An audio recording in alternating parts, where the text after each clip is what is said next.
Hello and welcome to another episode of Shopping for the Real You. I'm Andrea Pflaumer, the author of the Amazon bestselling book, Shopping for the Real You.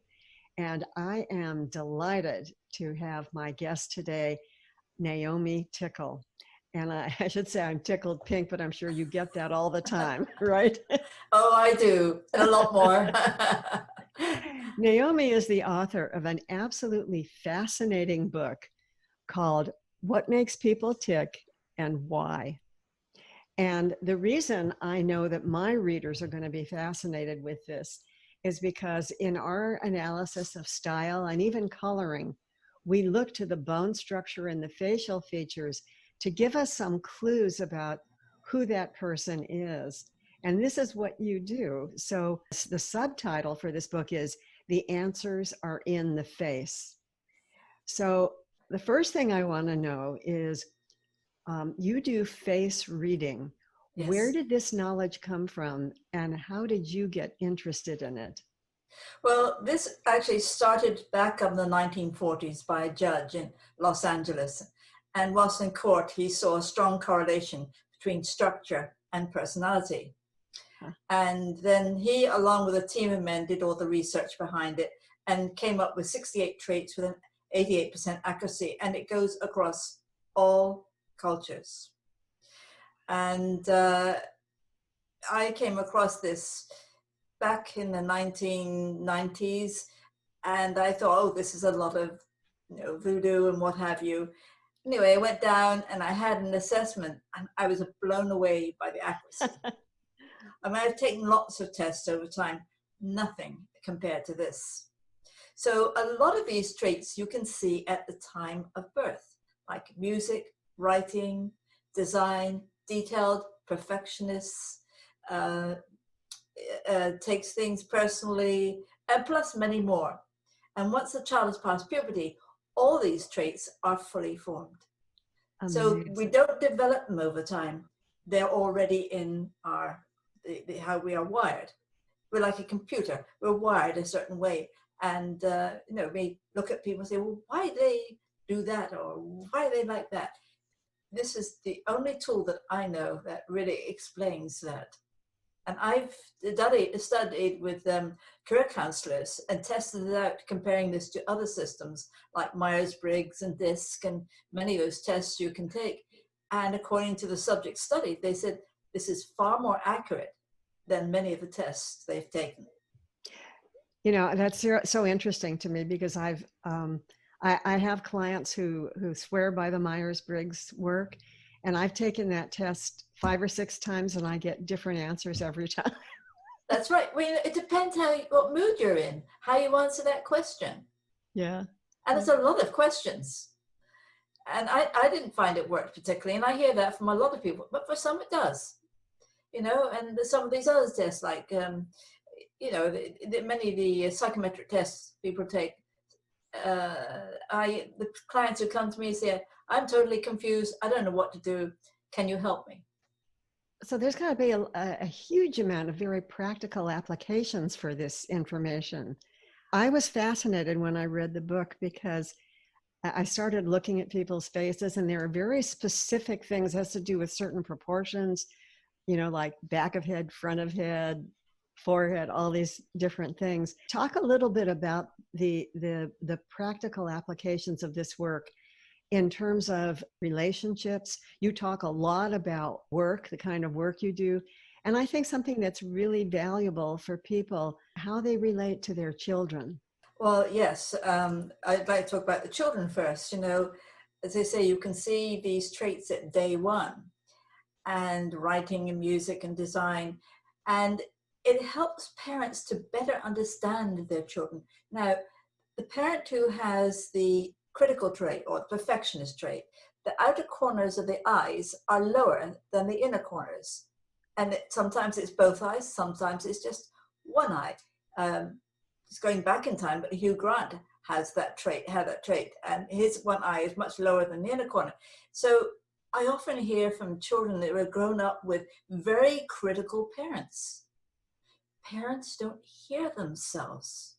They think they're helping their children. Oh. And in relationships, the same thing. Nothing's good enough. Nothing's good enough. You're always complaining. But they think they're helping people.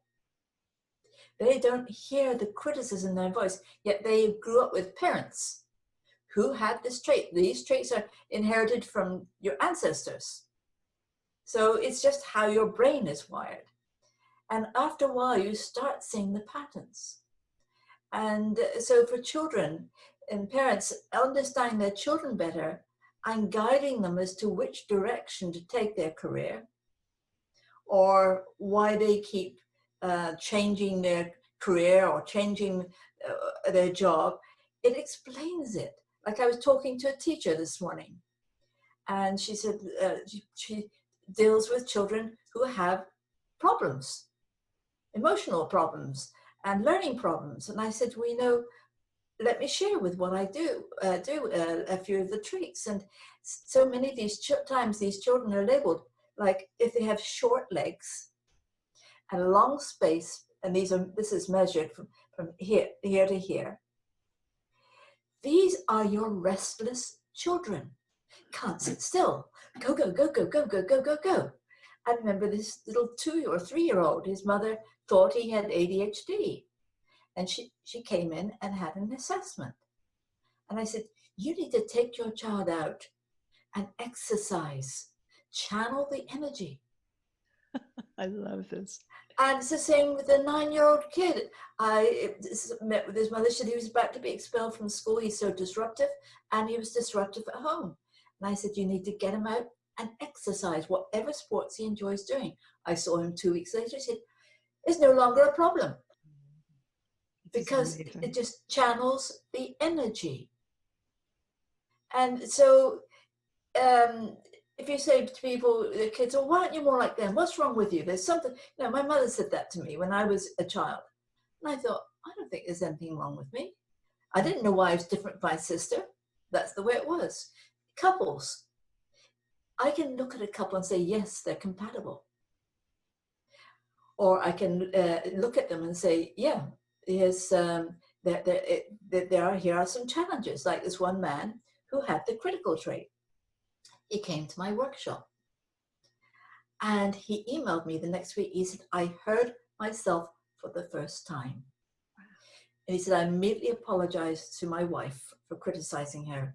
We now have the best relationship ever.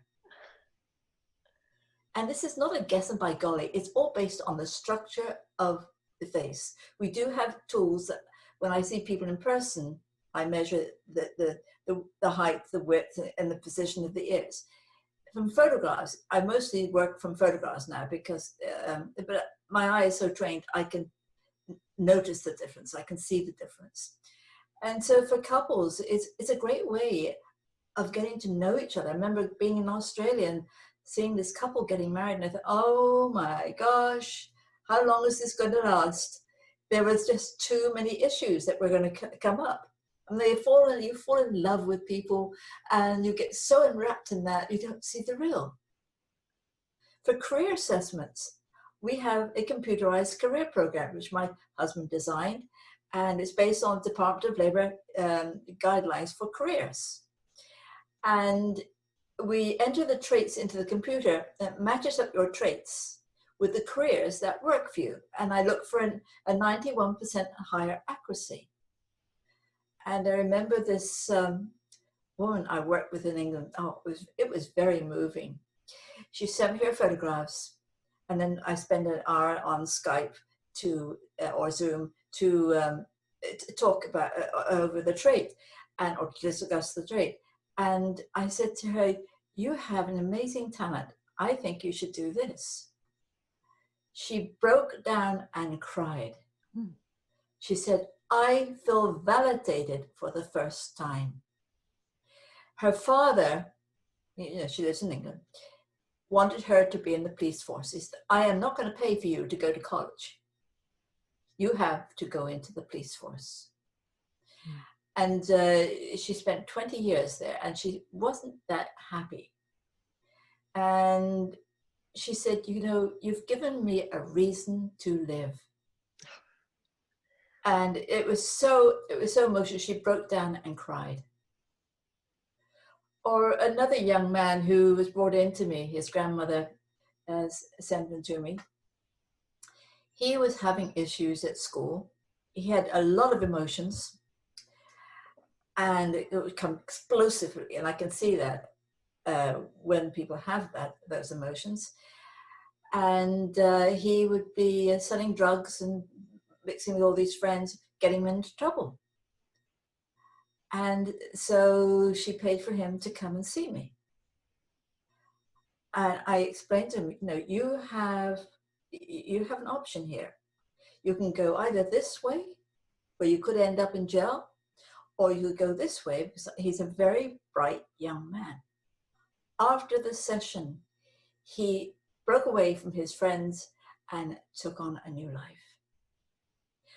One session, that's all it takes. And it is so accurate.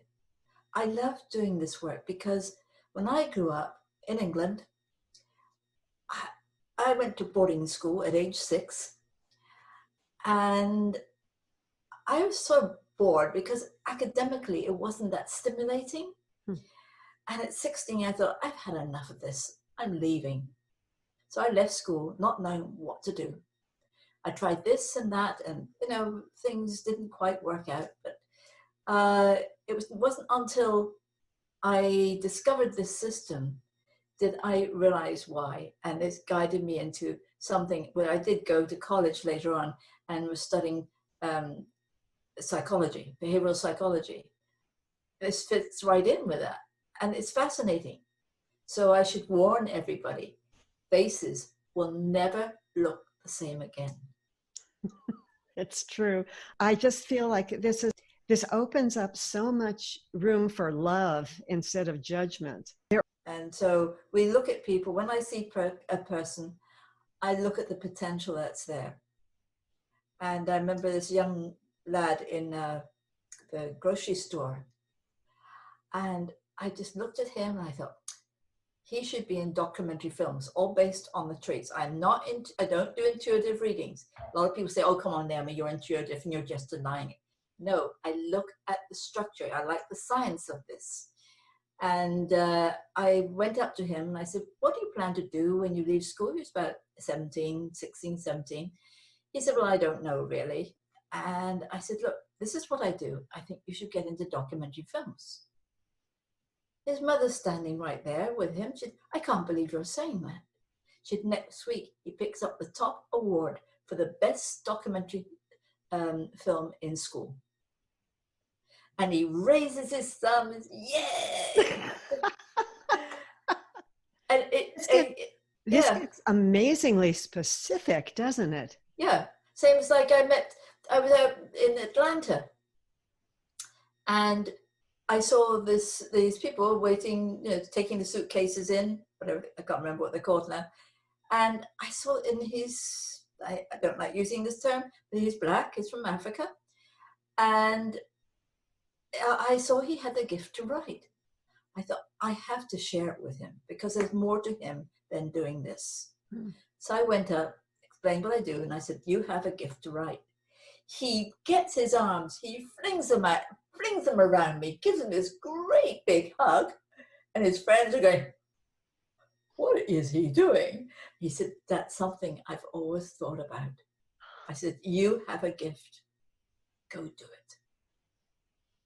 So you see this in every culture, no matter where you are in the world. There are no traits linked to a specific culture. Yes, there are some that are, like producers, but now with this all intermixing, the faces are slightly changing. But it's just amazing.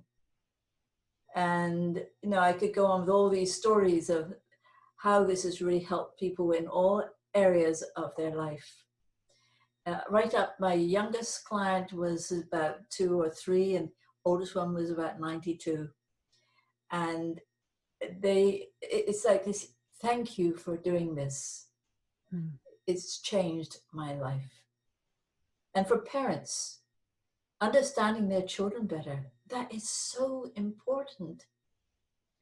it doesn't take much to have an assessment, but there's no other assessment then can give you this. And I include as an audio of the session, and then we have a conference call on Skype just to go over this so that they understand and they can carry this with them.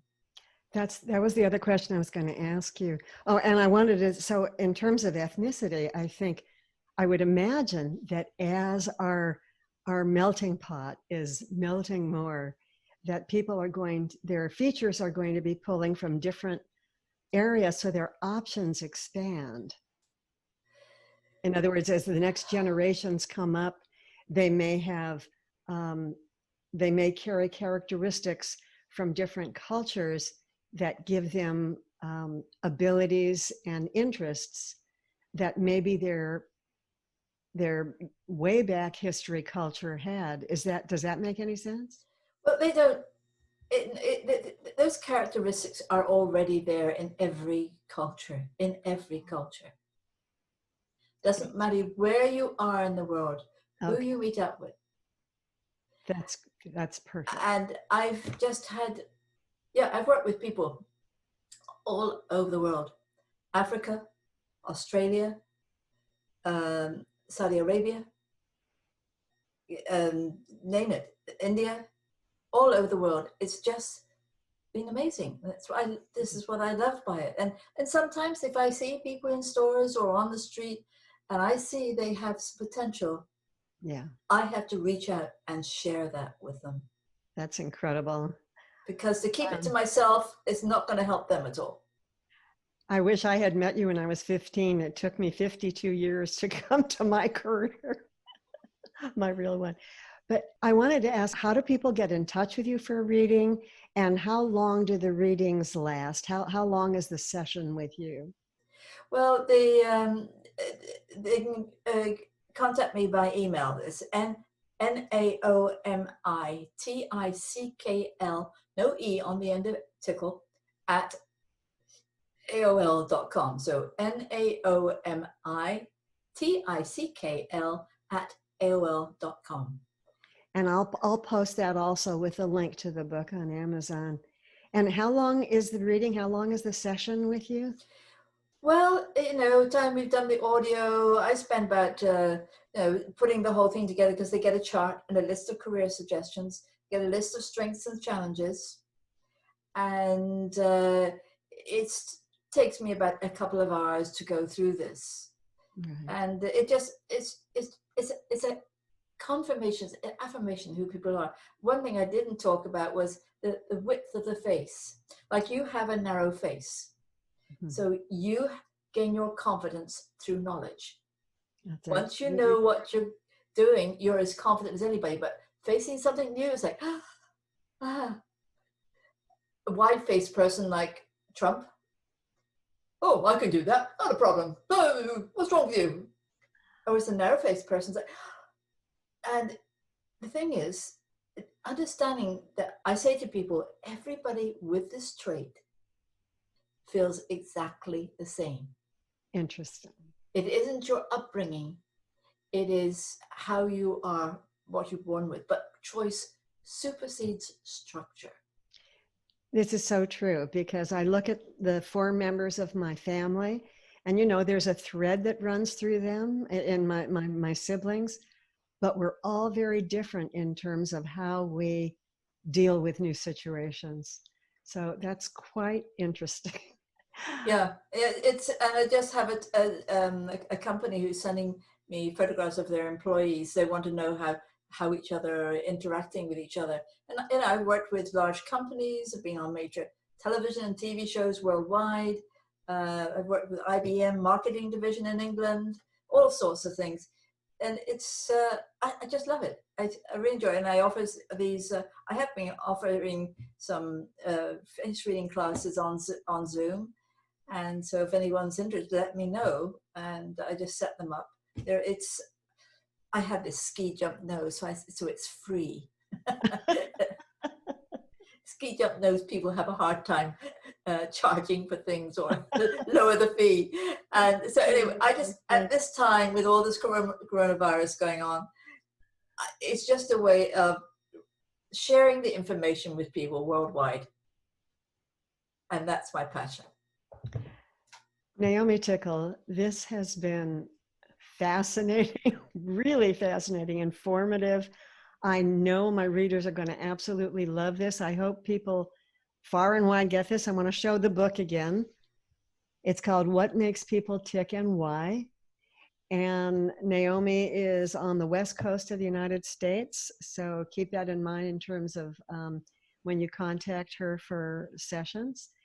Her email is Naomi Tickle without an E at AOL.com. And I just want to thank you so much again for being a guest on Shopping for the Real You. This adds a very valuable piece of information to the work that we do in color and style. So again, thank you so much for joining me today.